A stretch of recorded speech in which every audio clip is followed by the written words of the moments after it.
বাংলাদেশের জাতীয় পোশাক পাঞ্জাবি পরেছেন জাতিসংঘ মহাসচিব অ্যান্তোনিও গুতেরেস।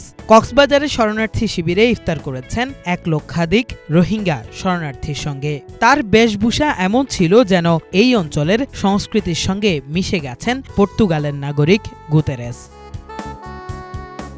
শুক্রবার বাংলাদেশ সরকারের প্রধান উপদেষ্টা ডক্টর মুহাম্মদ ইউনুসের উদ্যোগে কক্সবাজার গিয়ে এই ইফতার পার্টিতে অংশগ্রহণ করেন তিনি। এই সময় অ্যান্তোনিও গুতেরেসের পাশে পাঞ্জাবি গায়ে মাথায় টুপি পরে অংশ নেন ডক্টর মুহাম্মদ ইউনুসও।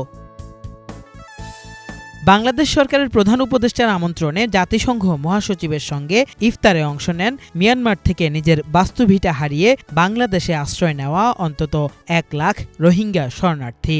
এ সময় তারা জাতিসংঘ মহাসচিবের দৃষ্টি আকর্ষণ করে বিভিন্ন প্ল্যাকার্ড হাতে নিয়ে আসেন। তাদের প্ল্যাকার্ডগুলোতে লেখা ছিল নিজ দেশে ফিরে যাওয়ার আকুতি। উখিয়া রোহিঙ্গা ক্যাম্প পরিদর্শন শেষে অ্যান্তোনিও গুতেরেস বলেন, রোহিঙ্গা ক্যাম্প পরিদর্শন করে আমি দুটি স্পষ্ট বার্তা পেয়েছি। প্রথমত, আশ্রিত রোহিঙ্গা জনগোষ্ঠী মিয়ানমারে ফিরে যেতে চায়। আন্তর্জাতিক সম্প্রদায়কে অবশ্যই মিয়ানমারে শান্তি পুনঃপ্রতিষ্ঠা নিশ্চিত করতে হবে। কেফায়েত শাকিল, বাংলা ভিশন, ঢাকা।